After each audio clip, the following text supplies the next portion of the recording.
Hello and welcome to Francis Foster Sort Your Life Out, a very crimbo edition of the show, the crimbo edition of the show. Wearing a suit because I've got to go to some corporate, Tory event tonight. Of course I am. Of course I'm going. I'm establishment now. That's how it works. But it's Christmas. I hope you're having a good one. If you are, sit back, have a mince pie, cup of tea, listen to the show. If you're having a shit one, just same again. I love this time of year, actually. I really do. I'm a massive fan of mince pies. I think if you don't like mince pies, I think that makes you a qualified nonce. You can't argue with it. It is the season to be happy.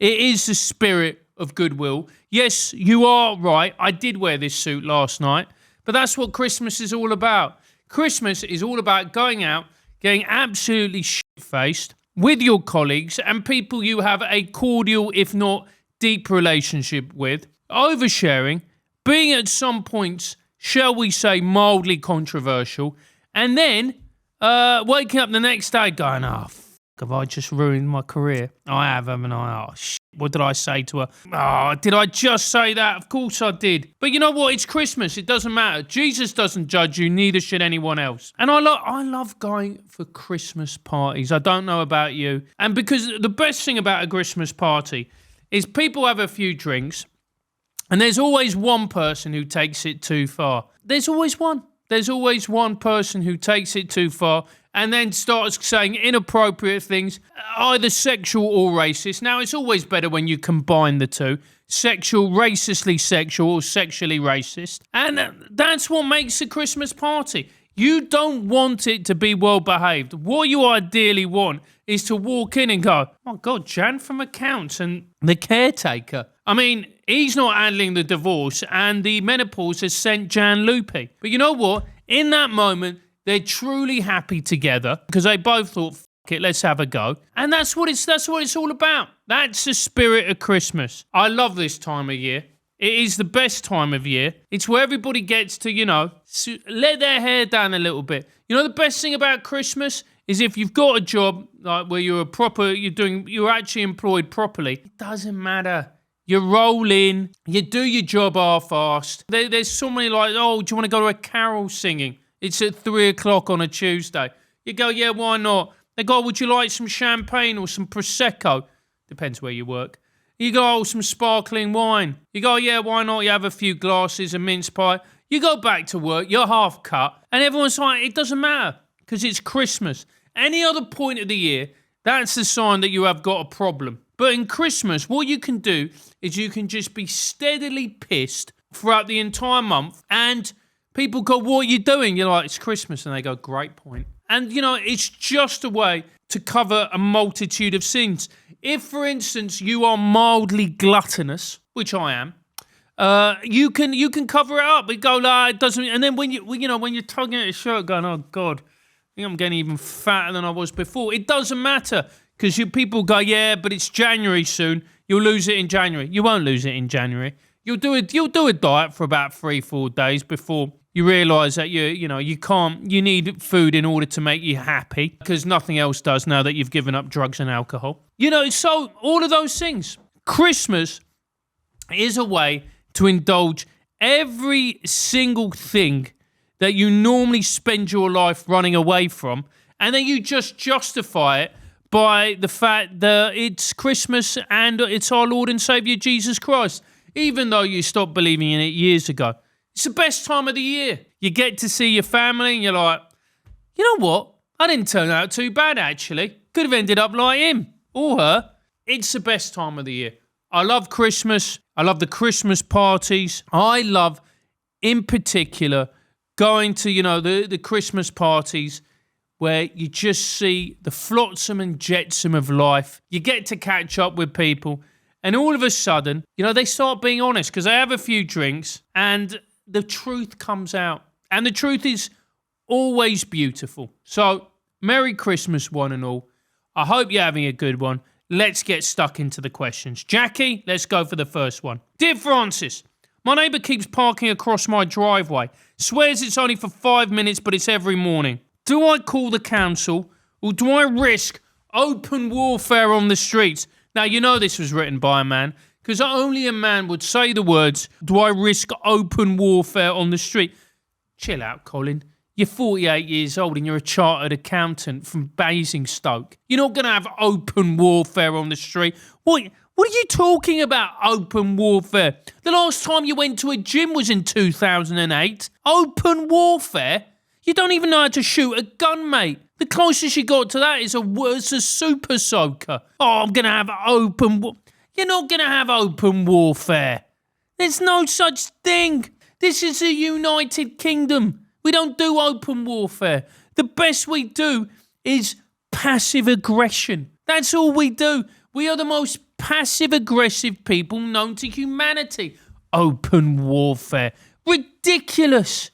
Ridiculous. That includes me. In my head, I'm like, you know what, mate? I go to South London. I'll fucking knock him out, mate. He looks at me again, going to go, bam, bam, bam, little one in the chops. What's he going to say then? But when push comes to shove, what do I actually do? This is the apex. This is the top of my aggression that I show people in real life. I do this. Just that, a little. And there's just a mild shake of the head. Actually, that's not true. You know what I do sometimes, Jackie? When someone really winds me up on the tube, if someone's being a proper nonce. Now, we all know nonce means paedophile. It's not a normal court, whatever it's called, not a normal courtyard exercise. Nonce. But basically, the beautiful thing about Britain is anybody who doesn't meet your criteria in terms of behaviour for what a proper human being should be, and they should be comporting themselves in public, we just call them a nonce. And everybody knows what we mean. We go, look at that nonce over there. What's he doing? So it's either the shake of the head, or you know what I sometimes do, Jackie? If someone's being a proper cunt, and I'm going to use that word because it's Christmas, I'll walk past them on the tube and I'll just subtly tread on their toe. Just leave one on them. Just walk past, just a little one there, a little sweetener on the shoe, just with the heel, just a little nice one. And then you walk past, and then by the time you're gone. But you know that you've left a little mark. And because I've been so happy with myself, I've just spilt tea all over the monitor. Look, that's how you got to do it in this country. You open warfare. But look, I'm going to clean it as we go. Look, no expense spared here. But no, you open warfare. Behave yourself, open warfare. Ridiculous. You're not going to do open warfare. Look, he's obviously taking the piss. It's obviously a man, and he's taking the piss. So, do you call the council? No, you don't call the council. The council can't even pick up your bins every week. You think that what the council going to do? They're not going to do anything. We are in a state of civilizational decline. The council do not have the time, the energy, the competence, or the bandwidth to deal with this. What's that I've got in my mouth? Anyway, it's something from the hat. That's probably toxic. Anyway, don't think about that. So no, you're not going to call the council. You're not going to have open warfare on the street. None of these things are going to happen. You've got two choices. You're either going to sit at home, being a fat little bitch and moaning about it and emailing into me, or you're going to do the adult mature thing, which is go up to him and go, listen, Derek, this is proving a little bit of an inconvenience. Would you mind what's going on? And then you try and sort it out in an equitable, fair, and humane is probably the wrong word, but you know what I mean. Civilized manner. That's the way you do this. You absolutely do not do it in the way you're saying. And you know how I know you're talking bollocks? Is because you're telling me. Whereas if you were a true lunatic who would actually have open warfare on the street, you wouldn't tell someone about it. It's always the quiet ones. It's not people like you, no.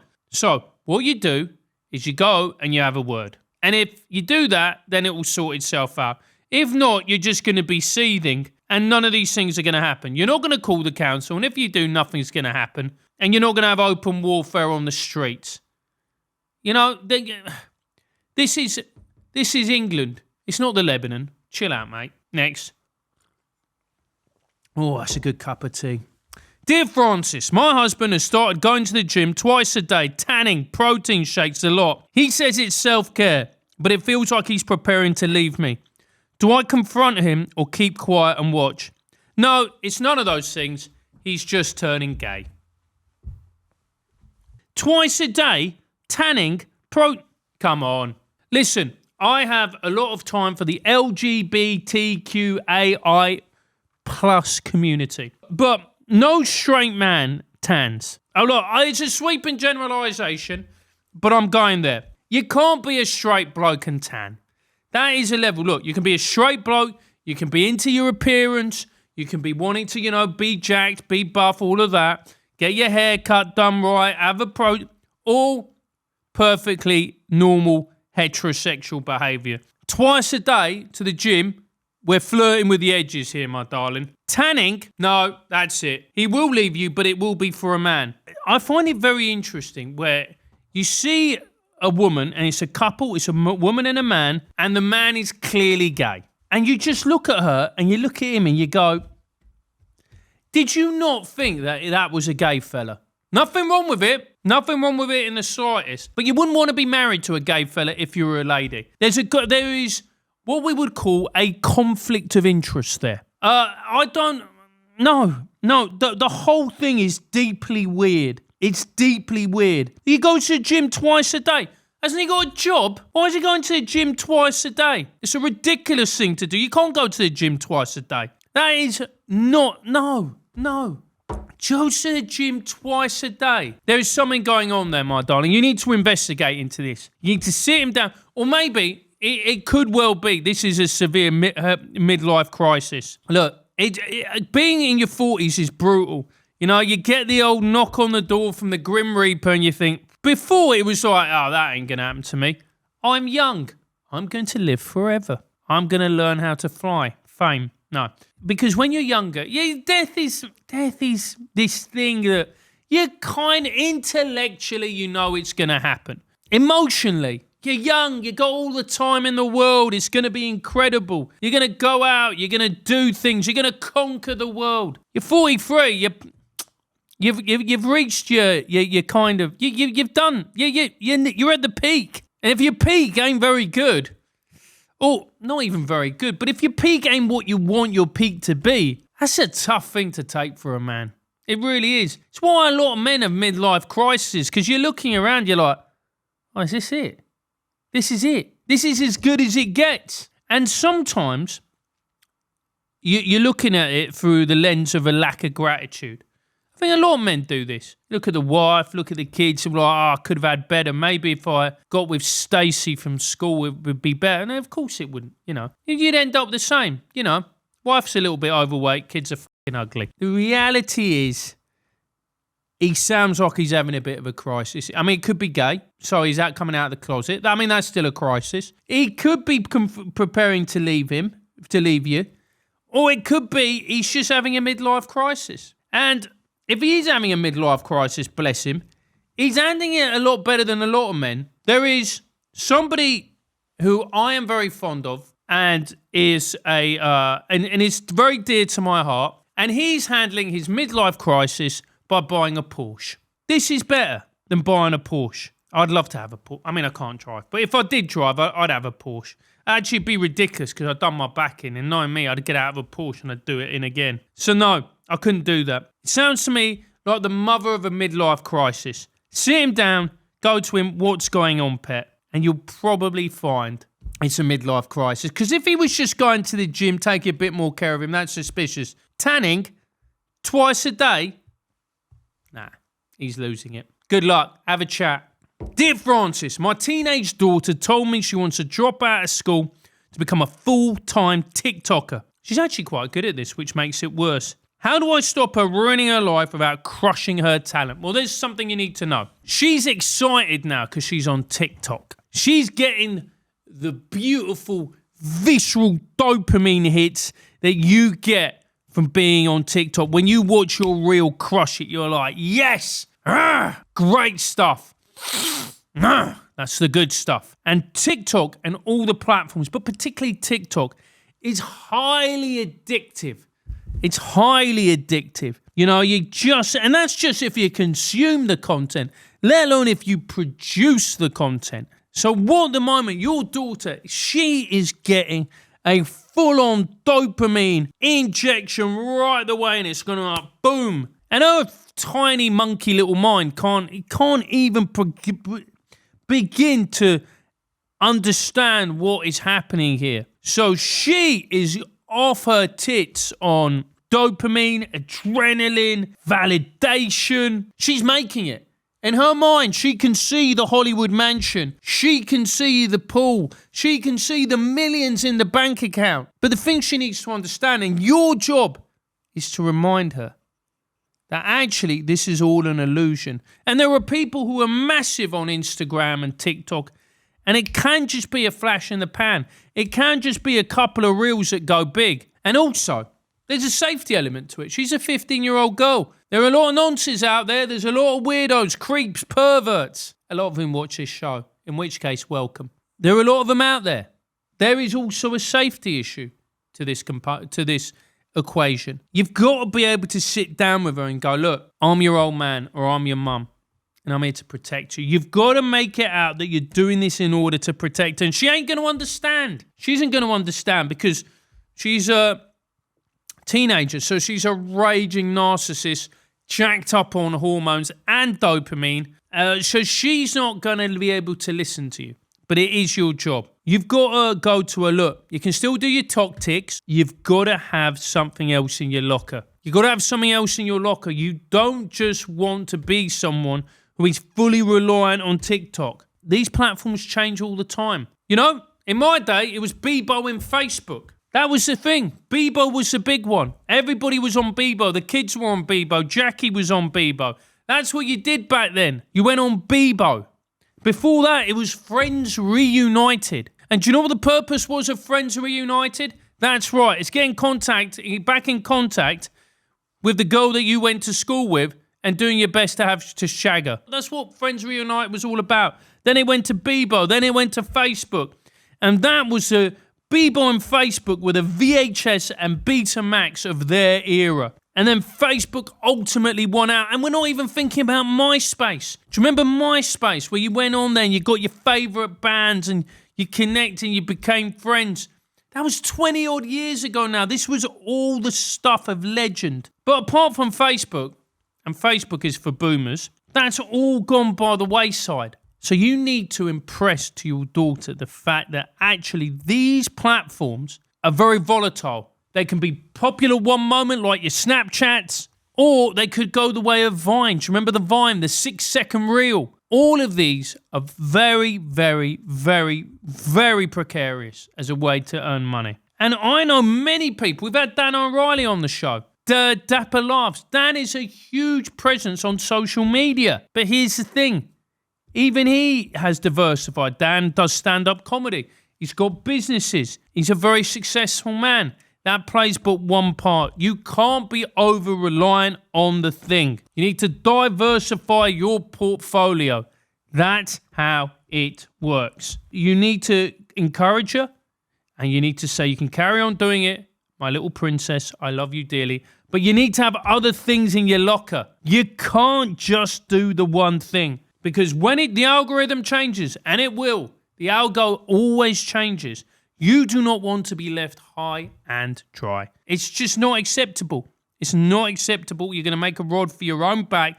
It's not going to be good. So you need to sit her down. You need to have the conversation. And you need to say to her, look, my princess, this is not the way to do it. Because also as well, in order to make good content, you need to experience life. So good luck. I hope you manage to get your daughter to see sense and that she can actually understand that the reality is TikTok is for cunts. Last one. Dear Francis, my wife flirts with waiters to get free drinks and laughs when I bring it up. Am I insecure or is she disrespecting us both?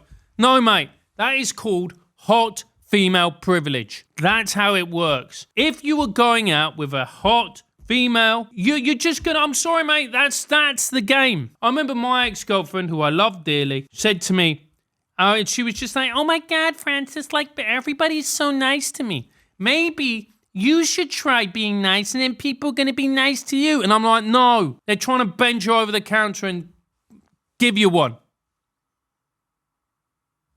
That's it. That's the game. And she is using that to get free stuff. And so she should. So she should. Because there is going to come a point in her life where she can no longer do that. No one's going to give a toss about that apart from you, because you're a good man and you're doing what is best. You're doing what's best for her. She has got a limited number of years to get free stuff. She's got a limited number of years to get free stuff, to get free drinks off men who want to shag her. That's how life works. And you should be proud of yourself, my man, because you snagged a hot bird who can do that. So you should be proud of yourself. Look, this ain't going to be forever, because there's going to be a time now where she's going to try and do it and it's not going to work and she's going to be very upset. And it's going to be your job to comfort her. She isn't disrespecting you. She just, she wants to feel a little bit, the fact that blokes still would if they could. That's what she wants. She wants to feel that she's still attractive. That's all it is. And she needs to remind herself every once in a while by seeing if she can still get that free drink. If she can still get, come this way, princess. She needs to feel it. Nothing wrong with it either. So, no, you're being a bit insecure. Let her have a flirt. Let her get a free drink. Let her feel like she's a woman again. And then you get to go on with her. There's no problem. There is no problem. She's not disrespecting you. She just needs to feel a little bit, attractive. And like I said, there are a limited number of years that a woman can do that before they look at her and she does all that. F off, darling. You're 32. It's unbecoming. Let her enjoy the moment. Let her enjoy the years of being attractive, because it's not particularly the time, the window in it is not particularly long. So let her have her fun. Let her enjoy it. Stop being a wimpy little minge and enjoy the fact she's getting a few free drinks, because then she'll get smashed and you never know. On the way home, or maybe in the bedroom, you might even get lucky. Cheer up. It's Christmas. All right, guys. Thank you so much for watching. Thank you so much for listening. I hope you have a wonderful Christmas, a great new year. If you're having a good one, enjoy it.